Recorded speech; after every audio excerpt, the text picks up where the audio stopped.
How's it going, people? Welcome back to the channel. I have done a madness. The title is correct. I have bought myself my first sports car for £1,000. In this video, I'm going to show it to you, obviously. It's currently sitting right behind the camera, like literally right there. I'll tell you a little bit about why I bought it, the fact that my Instagram followers actually chose the car for me and all that kind of stuff. Yeah, I'll tell you all of that. I want to tell you more about my plans for the car as well, and I'll let you know what those plans are a little bit, but I can't really talk about them too much right now. Not because it's confidential, but because I'm in my garage, which is tiny, and I want a little bit more space to kind of properly go over the car and tell you all my plans for it. And we'll do that outside for the next video, or a video in the very near future. So here's some clues before you actually go into the video of what the car actually is. First of all, it's British Racing Green. It has 2 seats. It's a roadster. It's rear wheel drive, it's Japanese. You know what, let's just show it to you. I really can't keep it from you any longer. Remember to like, comment, subscribe, all that good stuff. Without further ado, let's get into the video.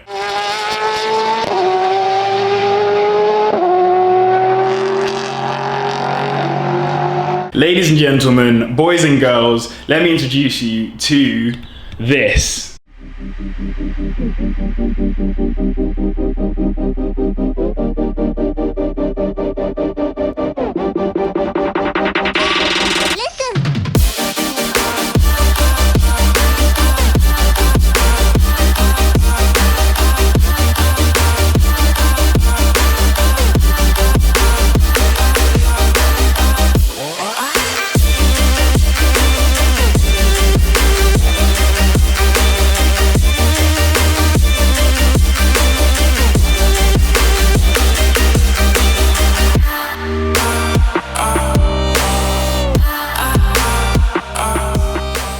My 1998 Mazda MX5, or Miata for the American viewers, 1.8 IS. So let's walk around it. Sorry, I literally have no space. Like, this is why I'm not doing a full-on overview of my full project, just because I can't really get around the car very well whilst it's in my garage, but I haven't really got much choice due to the lack of light outside, which you can probably just about see. But yes, obviously this is my first sports car that I've ever owned. It's just £1,000, 112,000 miles on the clock, well, just under that. It's got a service history all the way up till 2012 at least. It's got an MOT until March 2020 as well, which is pretty sick. Had 131 brake horsepower when it left the factory. I'm pretty certain it dropped down to like the 80 mark at this point. But yeah, it's supposed to do 0 to 60 in 8.3 seconds, which I don't doubt. It is actually quite quick. I've floored it a couple of times and it does go, like it really does. But it's quite hard. You know what, I'll talk about all this stuff in a second. The main point is, that's the stat, 8.3 seconds 0 to 60 apparently. Obviously you can see it's quite small. It weighs just 1,000 kilograms. It's so low to the ground as well. Like, look at how low this car is. I know you've probably seen an MX-5 before and you're probably not at all impressed by this. But when you actually own the car and you drive it around and stuff, honestly, it is on the floor how low this thing is, especially compared to my Polo. But I think we should go sit in the car first and foremost, and I can tell you exactly how I ended up getting this car. That is easier said than done in this very enclosed space, right? Foot goes in. Right, you're coming in. Yep. Okay, I need to really move my seat position. I'm in the car. Whew. Let's close that door, get some better sound quality, because it probably sounds really echoey in there, so apologies in advance for that. So yes, how did I get this car? Basically, I knew that I wanted a project for a really long time, and if you've seen my most recent video on the Porsche 944, that was one of my options. So any kind of project car that I could get to, and wait for it, here's a surprise, turn the car into a track car. And by turn it into a track car, I mean still keep it as a road legal track car, so be able to take it to car shows and drive it around and generally just enjoy the car on the roads, because you're not always on a track, but at the same time make sure the car is suitable for going around the track. So I thought about the 944 for quite some time, and obviously had my discussions, and I still do want to get a hold of it at some point in time. However, I didn't think that I would turn the 944 into a track monster, even though lots of people do it. I thought that that'd be kind of a more enjoyable restoration project, and also a very expensive restoration project. And at the moment I'm saving for a house, so I'm trying my best to kind of not get into a project that's gonna cost me an absolute fortune, and Porsche's can do that. So I wasn't just looking at the 944, I had been looking at plenty of other cars over the time, and two cars that I kind of whittled it down to were the MX5 and the Audi TT. That's the Quattro with the 1.8T engine, putting out 225 brake horsepower. It's the BAM engine for those of you that really know your stuff. And now if you're my friend, like my girlfriend for example, and lots of my good friends from work and from uni and stuff, you probably would have thought that I would have gone for the Audi TT, and you probably would have been correct as well. Like the Audi TT is one of my favorite cars. I really like it. I'm a big Audi fan. It looked like I would go for it. However, the thing about it that I knew in terms of turning it into a track car is that it's not as much of a driver's car as the MX5 in terms of just out and out feel on the road. It's definitely a great cruiser. It's probably very quick and probably handles really well, but this is a car that was made to just drift, go fast around tracks, and basically just be an absolute joy to drive. And that's kind of what I was thinking to myself. I was like, I could go for the TT, I'd like it, but would I really want to turn it into a track car compared to an MX5 that's a little bit more rugged and a little bit more, I don't know, fun almost? But that wasn't what made my decision. Even though I had kind of thought to myself, maybe the MX5 is where I should go, I decided one day whilst I was waiting for my train to go to work, I was like, I am wasting so much thought and stress over what car I'm going to choose between the TT and the MX5. And I decided that ultimately the best way to deal with the situation was to get you guys to pick for me. Simple as that. You guys didn't even know it and I still made you pick for me. So on Instagram, I put out a poll, which you should be able to see on screen right now, which was basically just saying Audi TT 1.8T or Mazda MX5 1.8. Which is your favorite? Not asking about whether I'd buy the car or not. Didn't tell anyone I was going to go buy the car. Just said, which one do you prefer? Ultimately, the MX5 came out on top. I think it had 102 votes for, I think. And the TT just had 79. So it was actually a lot closer than I expected. I know that people really like the MX5. And I can see why, having only owned it for all of like 5 days at this point. But I thought that it was going to be like an MX5 sort of whitewash, and it wasn't. So that was kind of cool.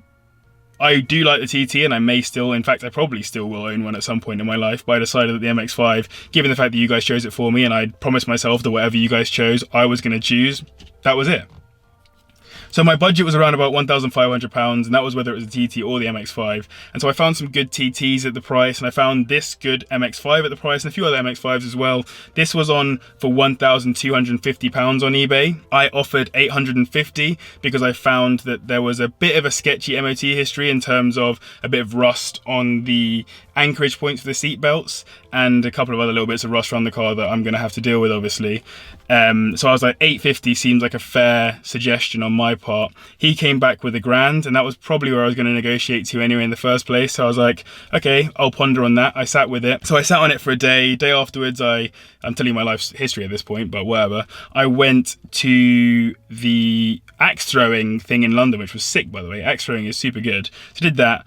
And afterwards, when I was sitting in the park in a good mindset, had a phone call with my dad, which if you follow me on Instagram, you would have seen me walking around looking like some GTA loading screen character, just deciding whether or not I wanted to buy the car and whether it was a good idea, and getting his opinions, because obviously he's a car mechanic, so it's good to kind of get the opinion of someone who's very knowledgeable on cars from a mechanical point of view. So he was like, yeah, go for it. So obviously I still haven't seen the car at this point. I'm just going for it blind. And that's it. Yeah. I then went and stood next to my mates and said, I'm buying a car, anyone want to watch? I bought a car. I messaged the owner. He was a really nice guy. He lived in Croydon, so other side of London from me, but really not that big a deal. Gave me an opportunity to drive the car home. So on the Sunday, I was staying at my girlfriend's house. I woke up the morning afterwards, went to collect the car, and he was really great. He was super helpful, sorted me out with some good bits for the car, told me the whole sort of history of the car and that kind of stuff. And I insured the car for a day, taxed it until the end of this month, and drove it home. The drive home was quite good too, so I very quickly realised that I do have a strong engine in the car. I actually drove one of my mates around in the car for a bit as well, because he lives in Croydon. But I drove the car around some sort of London streets first and foremost, then I decided to give it some motorway driving just to see what it was like. I drove it in trafficy motorway, so going over the Dartford crossing, which was, yeah, like absolutely fine. The transmission gets quite hot, which is quite uncomfortable because it's literally like, you can see this is my leg and this is the transmission, like it is here, this is where it is. So you get a very hot leg, but we'll talk about that another time in more detail. The main thing is I was able to drive it in the traffic, I was able to drive it at motorway speeds very comfortably, all that kind of stuff. I realized kind of the good things and the bad things about the car. That'll probably be a video. I want to show, again, I want to show it all properly when I'm not stuck in this confines of my small garage. So that'll all come. But yeah, it's generally in very good condition for a £1,000 MX5. I'm very happy with what I've got. But yeah, I just feel super blessed and super happy to be able to own and drive this now. And I'm not actually going to be driving it very much. If you're coming to the Trio Rally start tomorrow when this video comes out, you'll see me in it. But if you're not coming to that, then I probably won't be driving it again this side of 2020, simply because I want to do this project properly and I want to get it put on my grandparents' drive where it's nice and safe and it can be sawned, and then I'm just going to get working on it. I'm going to start turning it into a track car. I'm going to get it ready to go on a track and it's going to be really, really good, and I really hope that you guys enjoy it as much as I do. Anyway, I appreciate that I've been waffling for quite some time now. I wanted to say a massive thank you to you guys for choosing my new car.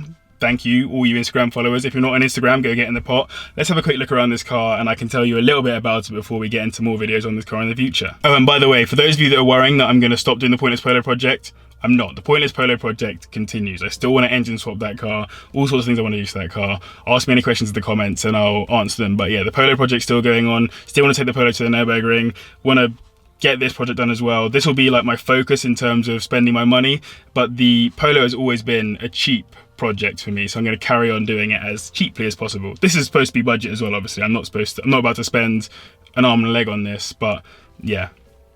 Polo project continues. So let's spend less time looking at me and let's look at the car instead. So the car came with this lovely Pioneer radio, which I haven't actually used yet, but it's got a USB port, which is ideal. It comes with a standard steering wheel with the airbag in it. This will obviously get changed, I assume, but let's not talk about the track project. Let's talk about the car, whatever. The weird thing about it is this. So indicators are on the right hand side because it's a Japanese car. Let's start the car up for a moment. Try not to carbon monoxide myself. So the lights that come on, the airbag one is still on for a moment, and then normally, yeah, there it goes. So yeah, it's pretty chill. Mileage, 69 miles since I've owned the car, pretty cool as well. So yeah, there you can see obviously the radio and stuff as well. Cool stuff about this car, I guess, comes with this bit opens here, and that's the boot release, that's the petrol cap release. I think you can also lock that, which is quite cool. As I said before, oh, there we go. I can't believe that my 1998 Mazda has proper windows and I have rollers in my Polo. Bit of a joke. Let's turn this off now. In fact, well, let's just show you, like, obviously everything lights up nicely, and that is my favorite thing. Do you see that? Let's turn it off. Right, you ready for this? Sorry, let's focus over there somewhere. There we go. Yes! There is nothing cooler than that about this car. Oh, it's just so sick. We'll do it from outside afterwards. It's a great thing to behold. Let's turn this off, sorry. Yeah, don't poison myself. And yeah, so the soft top roof has a couple of cracks in it and needs to be fixed, but that's all good. We'll replace the soft top roof at some point. The main point is to keep this hard top on, and the main point is the fact that it has a hard top. We'll go outside and have a look at that in a second. Seats are in good nick. Probably get rid of these and sell them because I'm going to put race seats in it. We'll talk about that again another time. I haven't tried the speakers, as I mentioned. It's still got aircon and it all still works, which is sick. I love this button here because that brings the lights up and down as well, which is super cool. And yeah, I mean, generally, it's actually quite a nice place to be. This is chaos. Like, this really, really smells. Don't know what that is. Might get rid of that from the car sooner rather than later. There's a weirdly little amount of sort of view room. It's very, very tight in here for anyone who's buying one of these in the future. But yeah, let's have a quick look at the outside of the car. So this is the outside of the car, clearly. Things to note. One is the fact that these wings are replaced wings, so you can see they haven't got any lacquer on them. Sort of compare the shine of this to the non-shine of that. So whoever repainted that didn't put any lacquer on it, which kind of sucks. Around the front, same with this one. You can actually maybe just about see here as well. If I just look into this gap a little bit, let's get that to focus. There we go. See the red there? So all this red kind of here-ish. That is basically just because these are both of a red car, I assume. That one was lacquered for some reason and this one wasn't, so that kind of sucks. Look at the roof. So the roof is the piece de resistance of this car, I feel. And yeah, it's all got a bunch of paint chips around the sides of it all the way, kind of following pretty much the whole outside of the car, which is no big deal. I'm not that bothered about it. I'll get that all painted. My plan was to try and get this repainted at some point, but not as a priority because it's not my main focus. It's got this rear wing here, which kind of wobbles a little bit, which is quite funny. The boot's pretty sizable. I'll open that up in a second for you. It's got one rear light that's misted up completely. This one is how it should look, and that one is how it shouldn't look, which again kind of sucks, but whatever. It's got an aftermarket exhaust on it, and I'll show you how that sounds in a second. It's a bit yobbo-ish if I'm perfectly honest, but whatever, it's no big deal. That'll all change as well at some point. Got these aftermarket alloys on it, so you can actually see the big disc brakes behind it. The brakes on this car are awful, so they're gonna need to change obviously for the sake of racing. But yeah, so it's got these alloys on it. So to open the boot, as I mentioned, open the door, squeeze my body around this corner, open this up that comes. So the boot is surprisingly not that small. It's got a few things in it, so it's got a bag here for the roof, a jack, the paint color for the car, and spare tire, all that kind of stuff, and then an extra radiator for some reason. So that's all good, but not particularly interesting. Let's open the bonnet. That's an interesting part of the car. Latch somewhere here. There we go. So you can see, got these little Jackson Racing or something going into the engine. So I don't really know how good they are. I can't attest to their brilliance, but they're in the car, so that's the main point. Yeah, and that is indeed a Mazda MX5 1.8 litre engine. As I said, I really want to just wait until I've got a bit more space so I can really run you through this car properly. But yeah, I mean, as you can see behind me, let's turn around.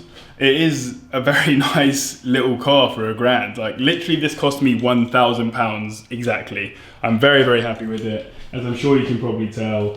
And I'm gonna really turn this into as good a track car as I can for the money. Other things I want to show you about this car. One, it has an alarm,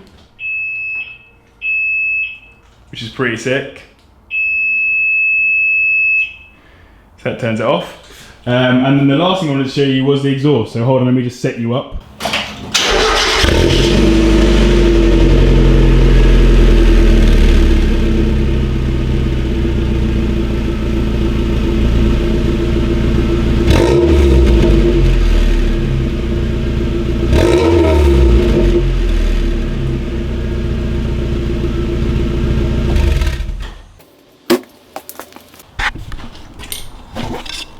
So yes, as you can see, it makes a lot of noise. And of course I gave it enough time to warm up.